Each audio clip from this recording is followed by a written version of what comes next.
You know, in life, you got to be strong. You must be strong or else you're going to be bullied. You're going to be pushed around. You're going to be told what to do because the world is not nice. Yeah. People bully people that are weaker than them. Yeah, people do that. I'd rather have my child be a bully than be bullied. I'm sorry. I don't care how you take it. I'd rather have my child be the strong one than be the bully. Because have you ever seen a bullied boy? Oh. You don't want your man to be bullied. I mean, one of my brothers used to be bullied. Like my direct older brother. He was bullied by his friend. I was traumatized. Because I knew my brother was not strong. Like, if something happened to me, there's nothing I can run to. My other friends had brothers. Like, my friend's older brother used to bully my older brother. And I saw that. And he'd tell him he would say nasty things to me. He would insult our mother. I would be there watching and I cannot do anything. And he can't do anything because he's scared. Because he was bullied and it was obvious. All of his friends started bullying him and I saw that. Well, none of them can talk to me now. None of them. Anyway. What's up, everybody? I hope you're doing good. It's a beautiful day. Clap your hands, everybody. You know, this is your favorite stuff. Here we bash everybody. We aren't bashing anybody today. We bash South Africa usually. They get very upset. They think everybody on YouTube lives in South Africa. Anyway, this is not about South Africa. Nigerians don't like it when you bash them. They call you Mumu. You're Mumu. I think Mumu hurt. What the hell is Mumu? Mumu. Boy, now Mumu not too much. Oh God, find something else. Kenyans don't mind when you bash them. Ugandans have no problem. Malians, you know, yeah, family. We family, okay? The bottom line is it's not about bashing, okay? We talk about Africa in all aspects of it. If you're looking for good news about Africa, you're at the right place. You want to talk to a brother? You want to listen to somebody that sounds like your cousin? I'm not your cousin, though. Careful. I'm just kidding. I'm your cousin. You're at the right place, brother, okay? So thank you very much. Your first time, my name is Zack. I appreciate you. Click on subscribe button so we can kill this. Let's make this much bigger, okay? Great. So today we are talking about Mali. Here's Mali. Mali, something really, really, really drastic is happening. We're also going to talk about Ghana. In Ghana, they unalived people. Really bad. We're going to talk about that. Okay, this is Mali. Here's a map. Now, Mali is part of the 3 countries that have pushed forward.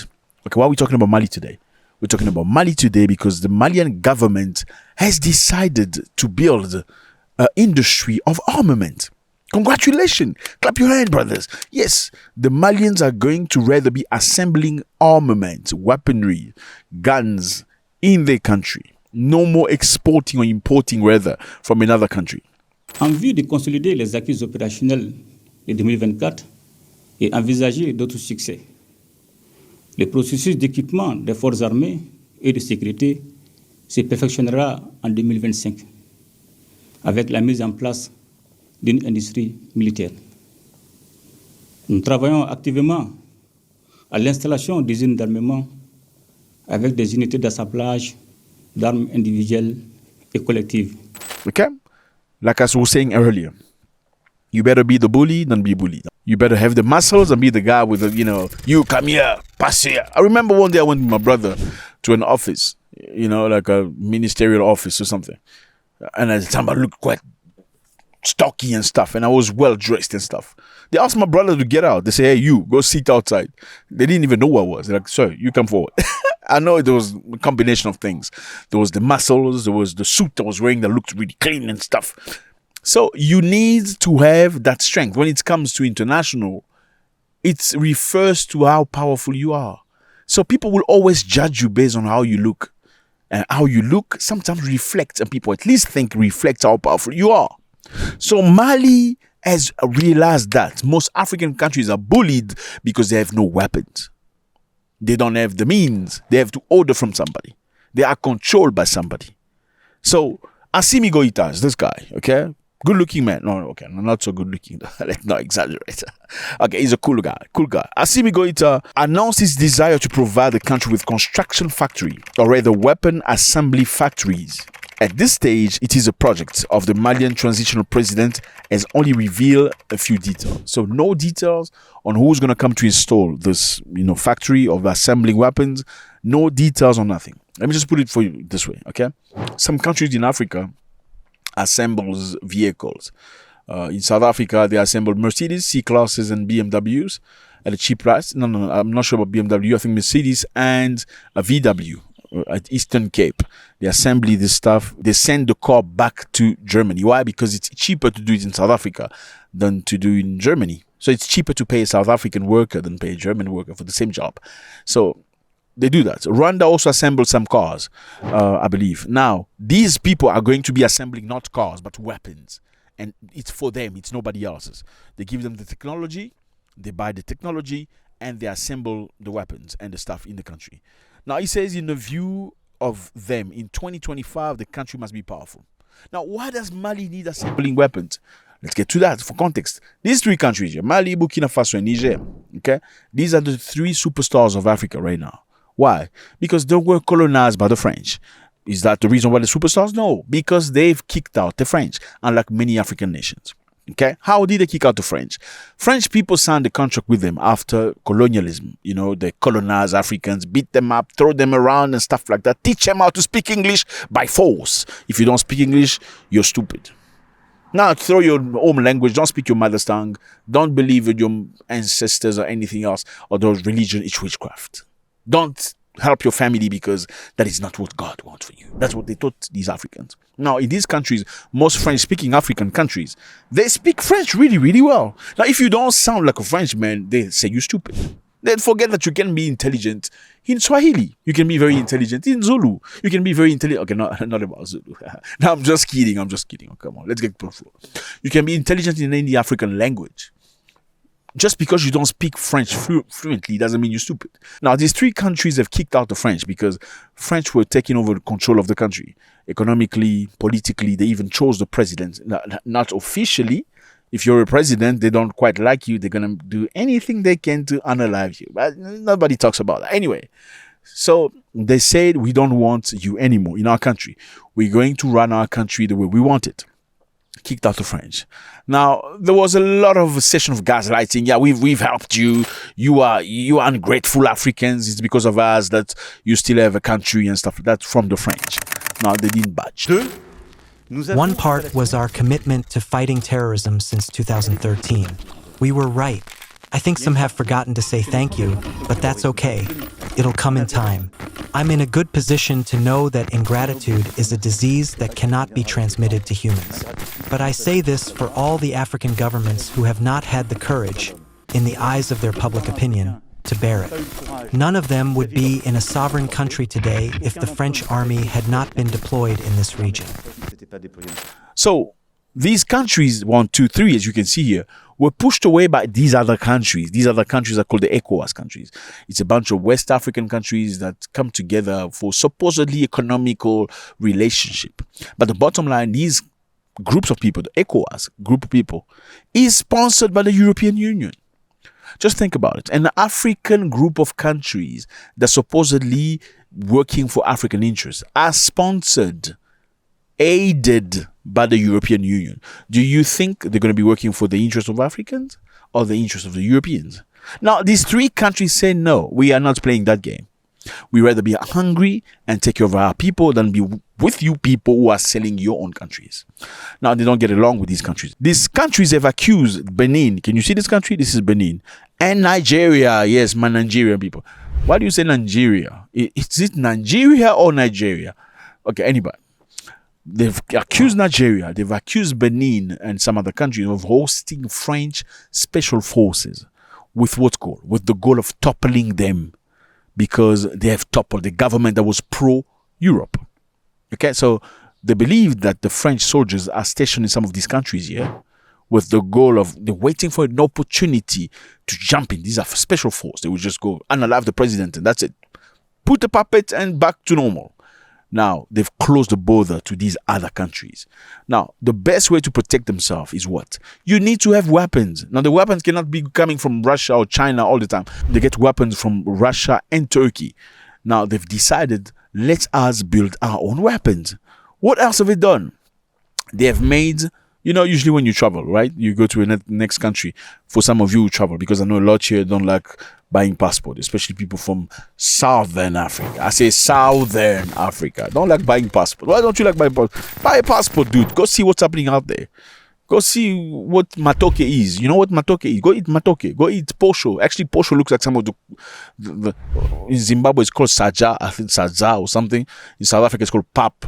It's the same thing. Go see, but Ugandan girls have nice butt. But so you might okay. Let's get back on track. These countries here push these other countries because they don't like their vibe. Okay, because these countries get money from Europe. They don't want them. Therefore, they said we don't want anything to do. So congratulations to Assimi Goïta of this beautiful country. Congratulations to him for doing such a tremendous work, and it's amazing. You know, now these three countries, like I said to you earlier before I got lost in my thoughts, you know, when you make a phone call, usually it costs you a lot of money. But now it won't cost you as much money as it used to cost before in the past. Why? They've made the calls between Mali, Burkina Faso, Niger as local calls. No more roaming.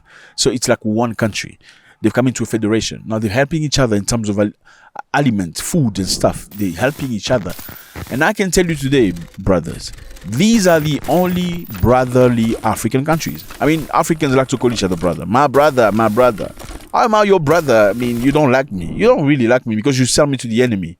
These are the only brotherly countries in Africa.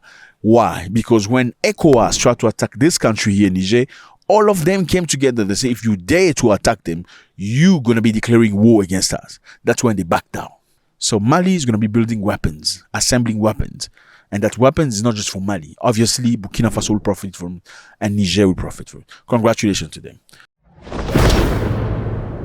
And now we are going to Ghana. Okay, fellas. Now, in Ghana, something really, really drastic has happened. What has happened in Ghana? Soldiers have unalived at least 7 people in a gold mine in southern Ghana, West Africa. Yes, Ghana. Ghana is a lovely place, man. It's a nice, trust me, Ghana is different. Ghana is a nice place. Lovely people, very kind. I've been to Ghana many, many times. You need to travel to Africa. See, they're very nice. I know, let me tell you something. All West Africans are not the same. If you're from the East or you're from the South, they're not all the same. I'm sorry, they're very different. Ghanaians and Nigerians are very different, okay? I'm not saying one is better than the other. Bottom line, I'm not going to say it today. Anyway, let's get back on track. Now, in Ghana, soldiers have unalived 7 people at a gold mine in southern Ghana. Ghana's armed force said on Sunday in a statement on X that around 60 illegal miners carrying locally manufactured rifle and other weapons breached the security fence at Boasi gold mining site in Ashanti region on Saturday night. The intruders fired at a military patrol deployed there, which returned fire, unaliving 7 of the illegal miners and wounding 1 of the military. Now, it's very interesting as a story. And now let's continue. What did the president say? The president has called for an investigation to determine the circumstances surrounding the shootout. Mahatma has asked Anglo Gold Ashanti, the company that owns the mine, to cover the medical expenses for the wounded and burial costs. Now, I think there are some very interesting things to see here. Okay, number one, illegal miners went into a illegal mine, with locally manufactured weapons. Apparently opened fire against military or whatever, security. Security replied and they unalived 6 of them. Number 2, the president said he needs an investigation done. And number 3, he says Anglo Gold Ashanti should cover the medical expenses for the wounded and burial cost. Question is very simple. Before the investigation is done already, president has already said you need to cover the burial cost and people being wounded. Why would you get me as a company who's legal to cover the cost of people that are wounded doing crime in my property and the burial? That shouldn't be for me, right? Okay, why? Because even the president doubt the circumstances of these people being unalived. Let me give you context. In Ghana, many companies come to gold, to mine, to take things. Ghana has got a lot of gold. I believe it's number 7th in the world. Gold production, very good quality. The culture of Ghanaian and gold is amazing. The Ashanti people, you can look at them, they wear gold. These kings wear gold. They have a lot of gold. Now, many companies, whether from Europe or China, come to Ghana and mine some of these gold. They buy land, sometimes they mine legally, sometimes they mine illegally. Now, in some of the instances, there have been water, or rather river, that nourishes people and villages in Ghana. They will throw chemicals in the river to mine gold, and the chemicals will kill all the fish in the water and render the water poisonous. Now, the water is flowing, and everybody, as you can imagine, everybody on the downside of the water is exposed to that water that is not clean anymore. So the water is not usable anymore, not drinkable anymore. Now, my question is, there's other version of the story that says that these are just the people that got very upset with these companies messing up the environment and destroying the water and the fish in the water, that have gone to this company to say, we are tired of what you're doing.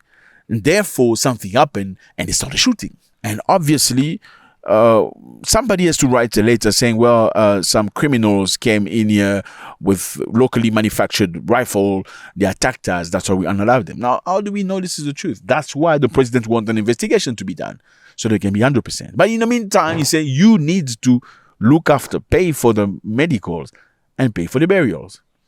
Like, why would I do that if I didn't do anything wrong? There's no reason for me to pay for that, right? Now, I want you to use your brain. Like, what do you think really happened? Okay, fellas, in Mali, they're going to assemble weapons, they're going to build it. The strength is everything, you got to be strong. The reason why nobody's attacking Russia because Russia has strength. The reason why they're not doing it in North Korea, because North Korea has weapons. Mali has understood that. Ghana, 6 people unalived, illegal miners. Well, if they're illegal miners, then, well, maybe they deserved it. But if they're not illegal miners, they're just human beings that were trying to revindicate something that belongs to them, then I think president should do the right thing. God bless.